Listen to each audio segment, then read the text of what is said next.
The morning of June 6, 1944, General Erich Marks stood in his headquarters at St. Lo, staring at reports that made no sense. Paratroopers were dropping everywhere, thousands of them, more gliders than anyone had seen in a single operation. Naval guns were already pounding the Normandy coast with a ferocity that suggested this wasn't reconnaissance, it wasn't a raid. And then the ships appeared, more than 5,000 of them stretching across the horizon, an armada so vast it seemed to cover the entire English Channel. Marks, commander of the 84th Corps responsible for defending this very stretch of coastline, watched the reports pile up on his desk. Utah Beach, Omaha Beach, Gold, Juneau, Sword. 5 simultaneous landings supported by naval bombardment that dwarfed anything the Germans had anticipated. But it wasn't the landings themselves that would haunt German high command in the months to come. It was what came after. The endless procession of men and machines that followed, day after day, week after week, an industrial tide that never stopped, never slowed, never ran out. By the end of June, over 850,000 Allied troops had poured into France. By August, more than 2 million. The German generals had prepared for an invasion. They had not prepared for this. They had not prepared for America. For years, German intelligence had been tracking Allied forces in Britain. They knew troops were massing. They knew an invasion was coming. What they didn't know, what they couldn't truly grasp until they saw it with their own eyes, was the sheer industrial capacity of a nation that could field, supply, and sustain armies on a scale that made the entire German war machine look almost quaint by comparison. The truth that crystallized in those first weeks after D-Day wasn't about tactics or courage or even air superiority, though all those mattered. It was about something far more fundamental, something that Field Marshal Gerd von Rundstedt, Commander-in-Chief West, would eventually articulate in a moment of brutal clarity. The Americans had turned war into an industrial process, and Germany had no answer for it. This realization didn't come all at once. It built slowly, report by report, division by division, as German commanders confronted a type of warfare they had never encountered. Not superior soldiers necessarily, not brilliant tactics, but something more devastating, the cold mathematics of industrial supremacy.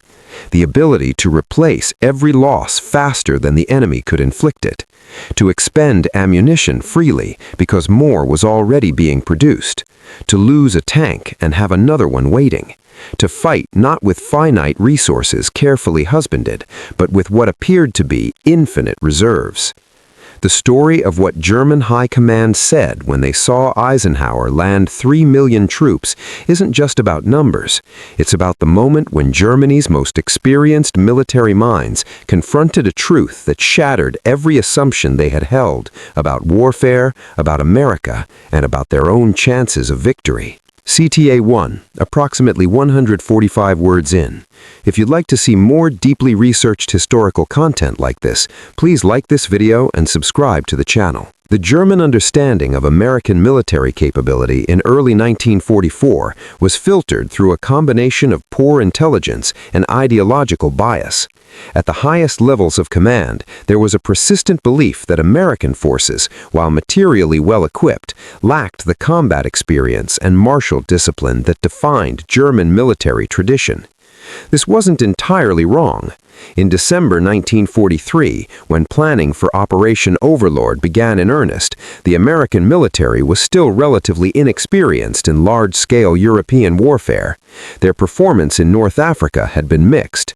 At Kasserine Pass, in February 1943, German forces under Erwin Rommel had badly mauled American troops in their first major engagement against the Wehrmacht. German field marshals remembered this. They remembered American units retreating in confusion. They remembered captured equipment and demoralized prisoners. These memories shaped expectations. Surely the Americans landing in France would be the same soldiers who had struggled in Tunisia. But what German intelligence failed to grasp, what their entire analytical framework prevented them from understanding, was that America wasn't just fielding an army, it was fielding an industrial system, capable of learning, adapting, and improving, while simultaneously outproducing every other combatant nation combined. By May 1944, intelligence estimates reaching German high command painted a confusing picture. Reports indicated that Allied forces in Britain numbered somewhere between 35 and 90 divisions, depending on which source you believed.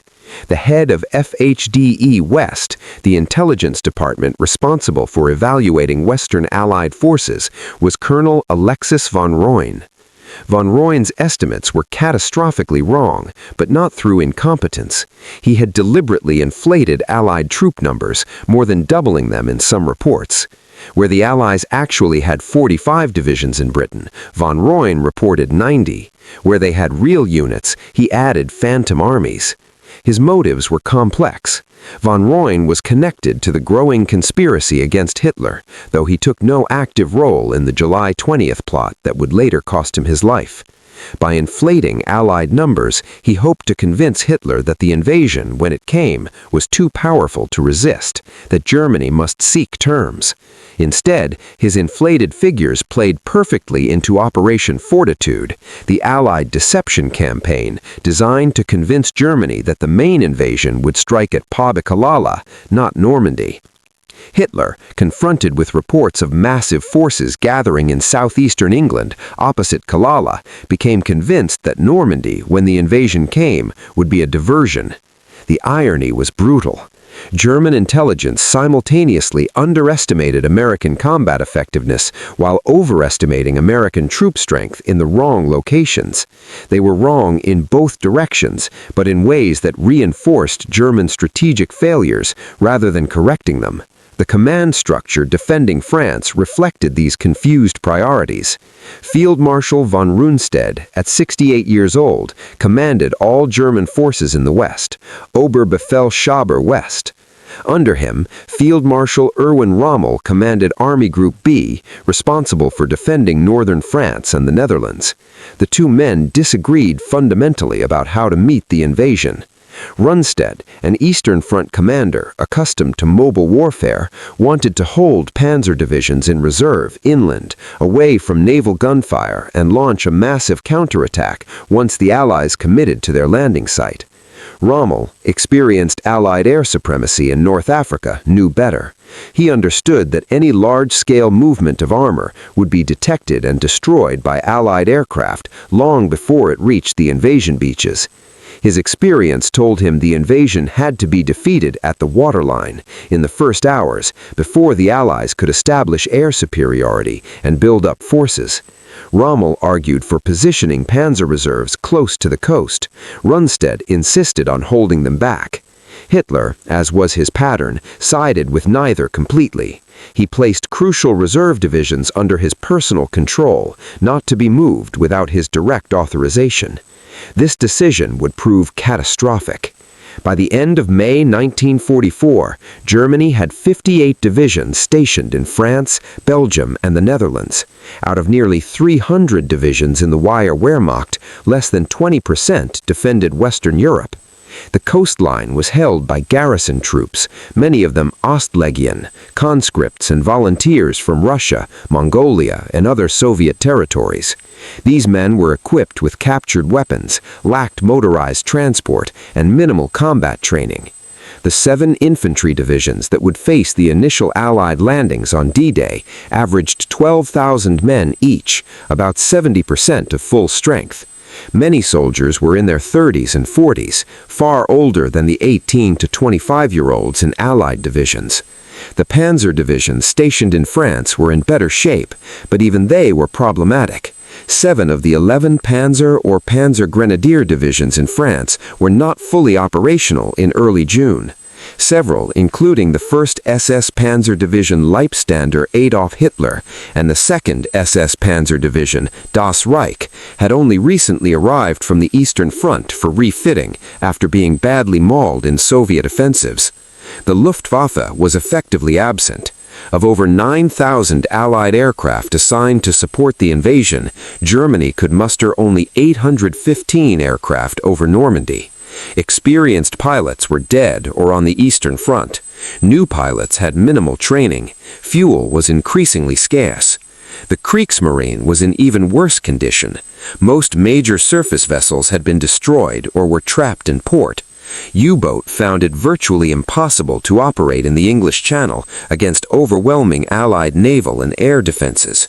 This was the force that would meet Eisenhower's invasion: undermanned, under-equipped, poorly positioned, operating under a confused and contradictory command structure, receiving intelligence that was simultaneously inflated and inaccurate.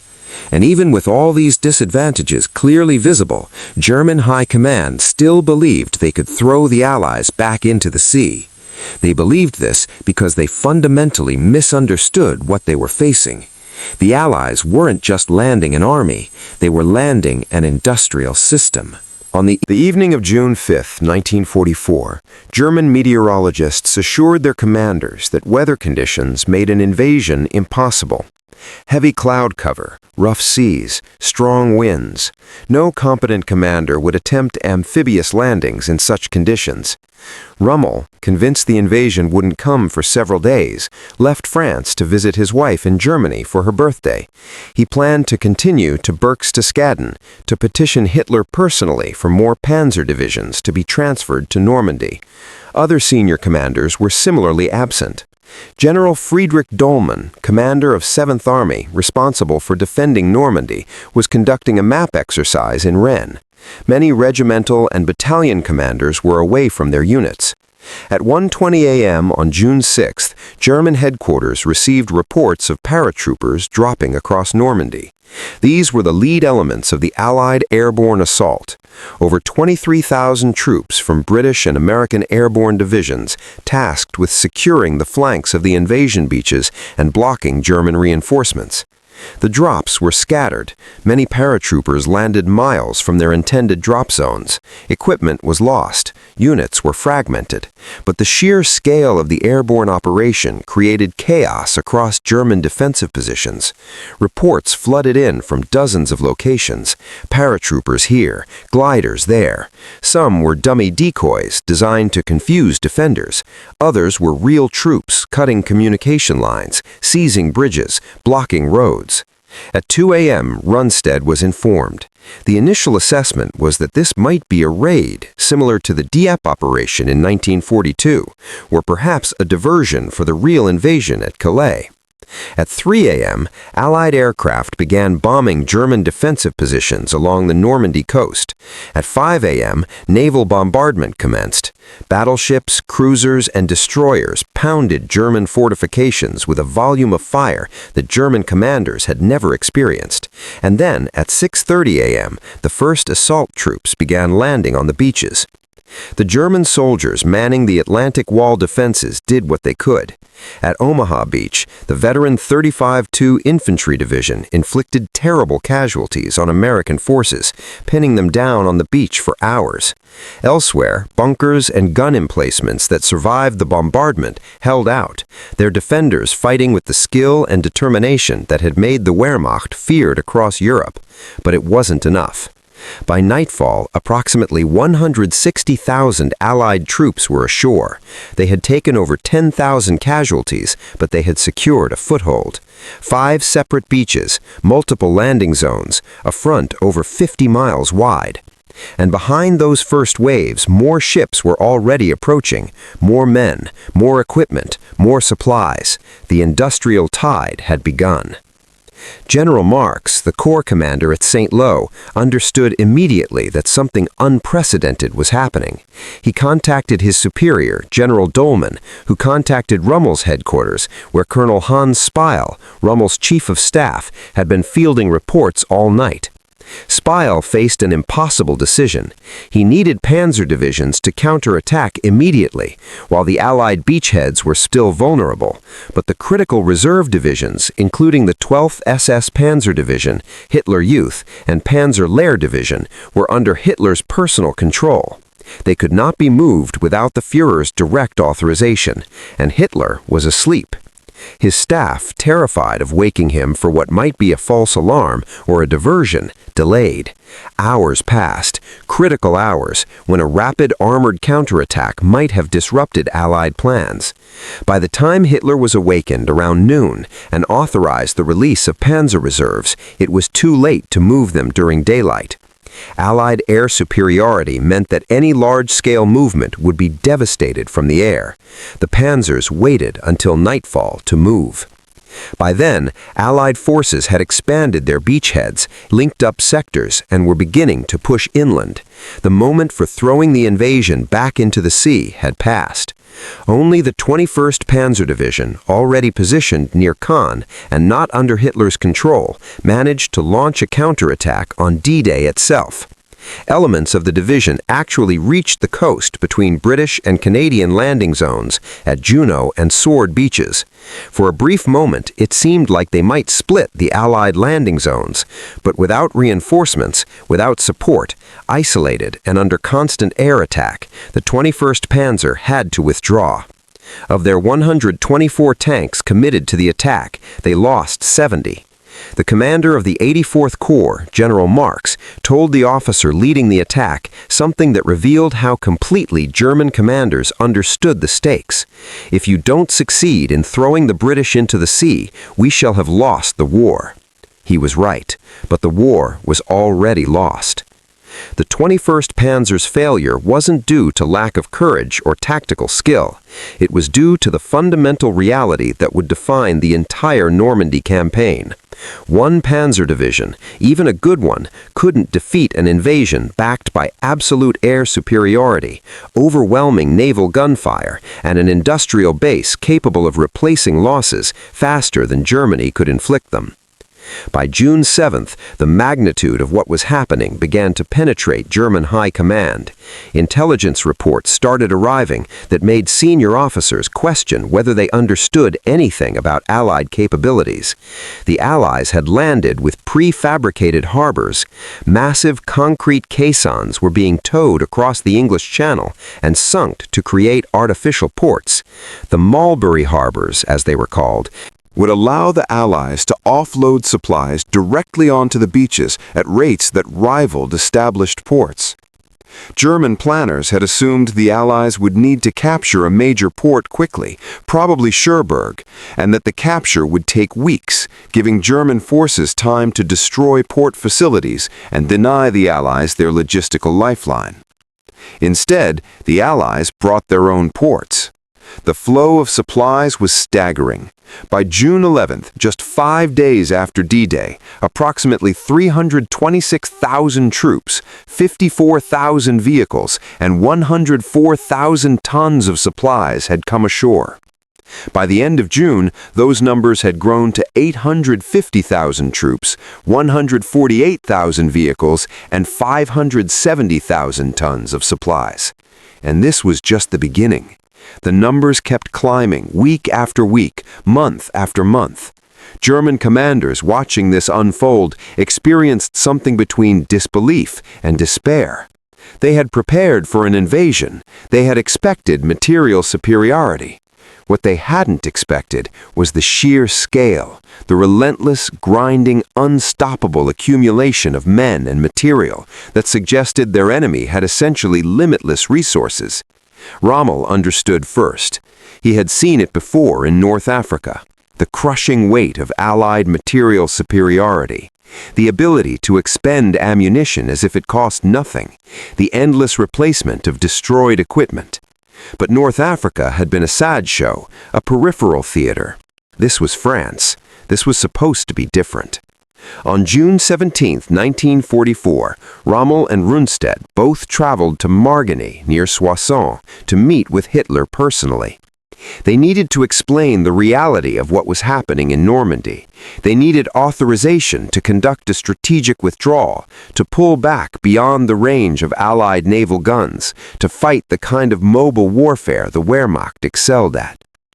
Hitler arrived late, visibly exhausted from lack of sleep. He spent hours ranting about the new wonder weapons that would turn the tide. V-1 flying bombs were already falling on London. Soon the V-2 rockets would follow. Jet fighters were in development. Secret submarines that could stay submerged indefinitely. These would change everything. Rommel tried to bring the conversation back to Normandy. He explained that Allied air superiority made movement almost impossible during daylight. He described the scale of naval bombardment, how battleships could obliterate entire defensive positions from miles offshore. He noted that German forces were being ground down in place, unable to maneuver, simply holding positions until they were overwhelmed. Hitler waved this away. The Atlantic Wall had to hold. Every meter of ground had to be defended. Withdrawal was defeatism. The Allies would be thrown back into the sea through sheer will and determination. The meeting accomplished nothing. 5 days later, on June 22nd, the Soviet Union launched Operation Bagration, a massive summer offensive across a 400-mile front in Belarus. Within days, Army Group Center, over 400,000 German soldiers, was being systematically destroyed. The losses in the east dwarfed anything happening in Normandy. Entire divisions simply ceased to exist. Germany was now fighting a two-front war against enemies with overwhelming material superiority, and there was no reserve, no strategic depth. Every available soldier was already committed, every tank already deployed. The arithmetic was brutal. By the end of June 1944, over 850,000 Allied troops had landed in Normandy, over 148,000 vehicles, over 570,000 tons of supplies. The Mulberry harbors were functioning despite a massive storm on June 19th that had temporarily disrupted operations. CTA 2, approximately 2,900 words in. If this deep dive into World War II history is valuable to you, consider subscribing for more meticulously researched content like this. The numbers kept climbing. German intelligence tried to track the buildup, but the scale was overwhelming. By mid-July, over 1 million Allied troops were in France, 39 divisions. The Germans had managed to reinforce Normandy with additional divisions pulled from other sectors, but they were fighting a losing battle of attrition. On July 1, 1944, Rundstedt's headquarters requested permission to withdraw behind the Orne River. The request was denied. At 5:40 p.m., Rundstedt telephoned Field Marshal Wilhelm Keitel, chief of the Wehrmacht High Command in Berlin. Keitel was panicking. The situation in both theaters was deteriorating. The Red Army was advancing in the east. The Allies were slowly expanding in Normandy. He asked Rundstedt what they should do. Rundstedt's reply was blunt. "Make peace, you fools." It was an admission that the war was lost, that no tactical adjustment, no operational brilliance, no wonder weapon would change the fundamental reality. Germany was fighting enemies with greater industrial capacity, greater reserves, greater ability to sustain operations indefinitely. 2 days later, on July 3, 1944, Rundstedt was relieved of command. His replacement was Field Marshal Günther von Kluger, who arrived full of optimism and warnings about Rommel's pessimistic assessments. Kluger had spent years on the Eastern Front. He believed Western commanders were too cautious, too defeatist. It took Kluger less than 2 weeks to reach the same conclusions as Rommel and Rundstedt. What changed his mind wasn't a single dramatic event. It was the accumulation of daily intelligence reports, the steady stream of numbers that painted an undeniable picture. Allied truck production was staggering. The reports claimed the Americans had over 500,000 trucks in Europe. German commanders struggled to grasp what this meant. The Wehrmacht relied heavily on horses for transport.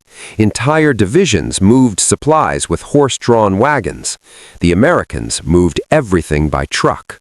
This meant American units could be supplied anywhere, anytime. German forces had to carefully calculate distances from railheads, plan supply routes, ration fuel. American forces simply called for more trucks. The difference manifested in artillery doctrine. German artillery was superb, their crews highly trained, but ammunition was finite. German commanders had to choose targets carefully, conserve shells for critical moments. American artillery commanders faced no such constraints.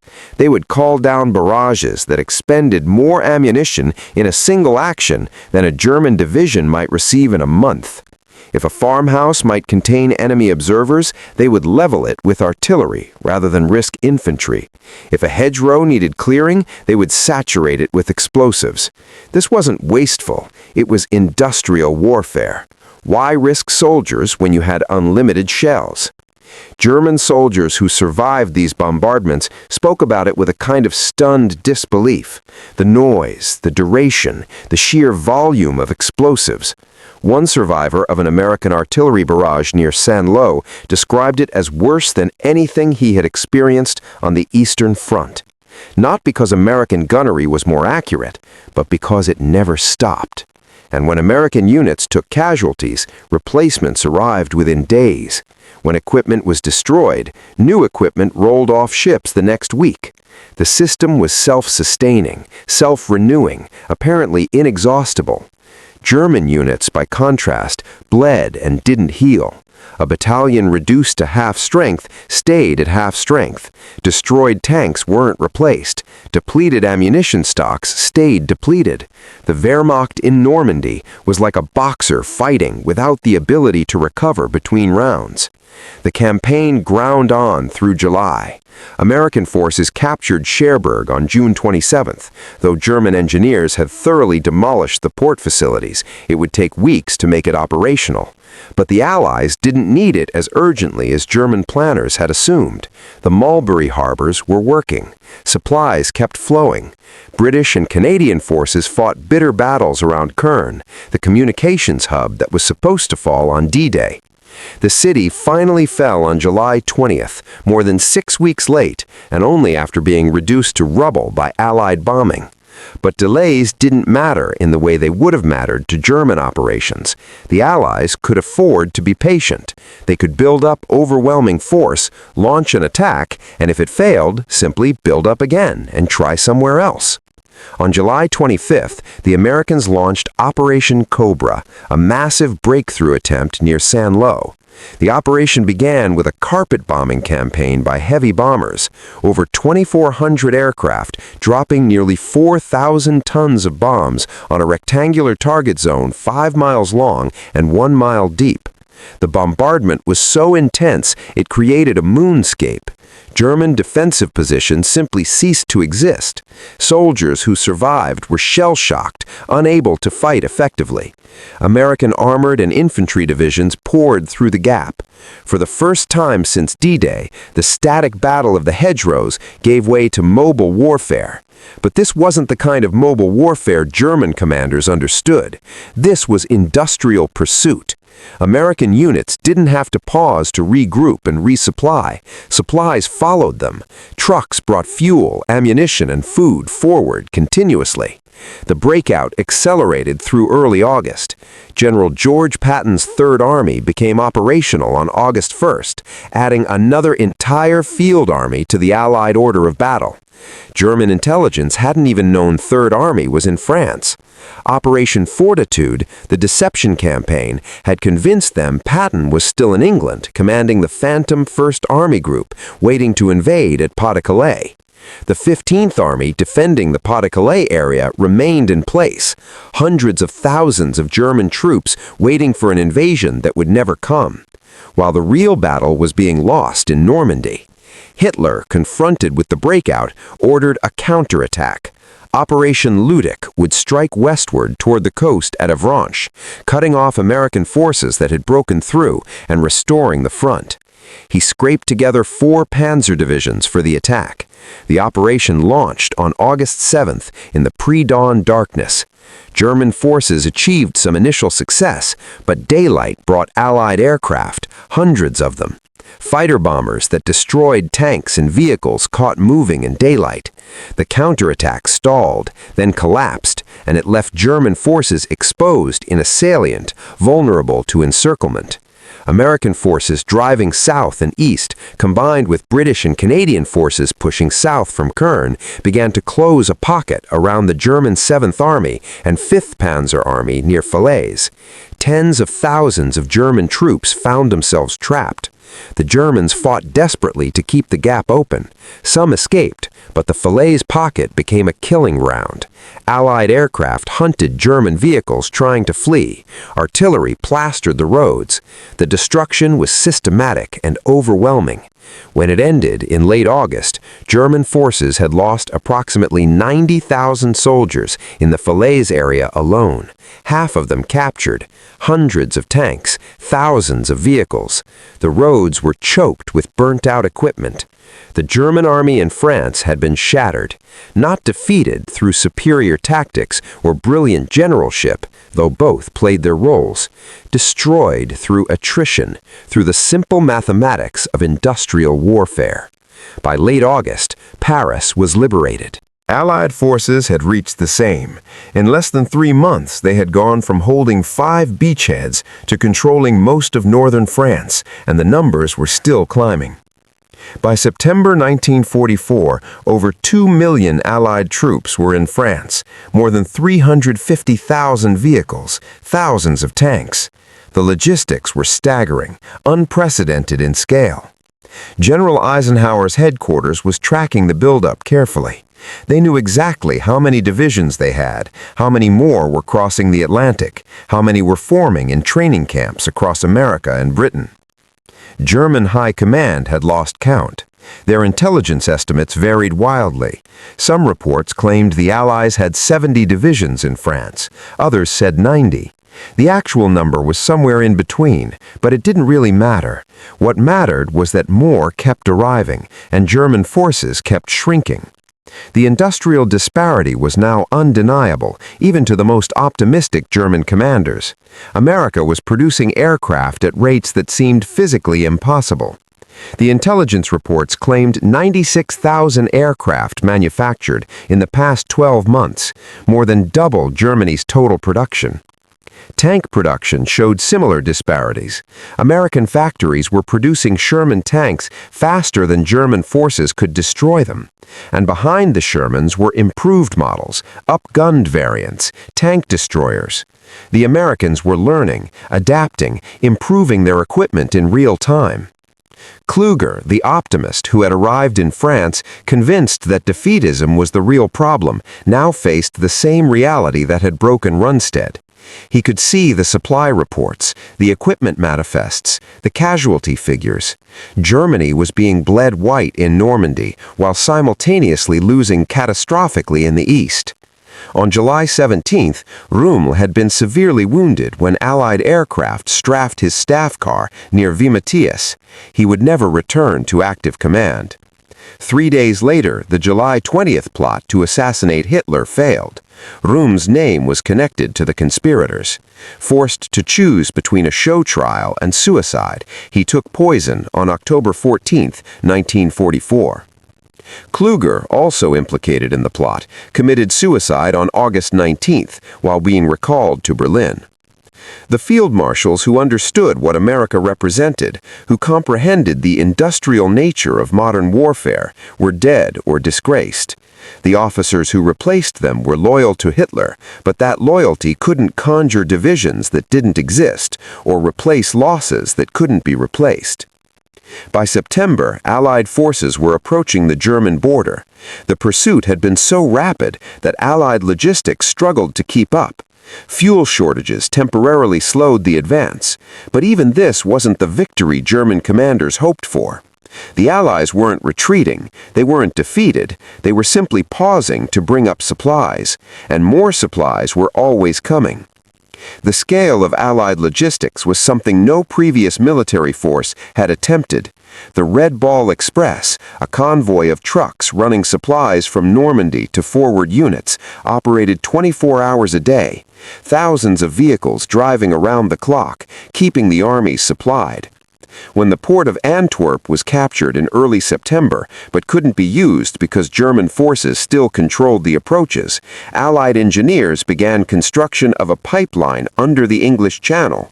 Pluto pipeline under the ocean would eventually deliver over 1 million gallons of fuel per day directly from England to France.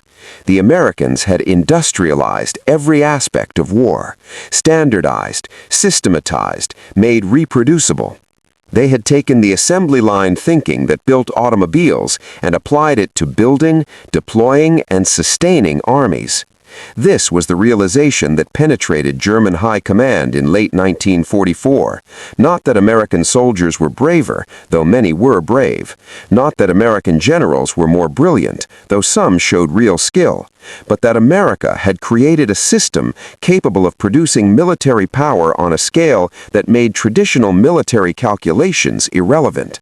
In traditional warfare, armies had finite strength. They advanced until they outran their supplies, then had to pause to regroup. They suffered casualties they couldn't replace. They consumed ammunition they couldn't replenish quickly. American armies didn't follow these rules. They advanced and supplies followed them. They took casualties and replacements arrived. They expended ammunition and more was already on ships crossing the Atlantic. The Wehrmacht could win tactical engagements. They could inflict disproportionate casualties. They could demonstrate tactical and operational brilliance. None of it mattered.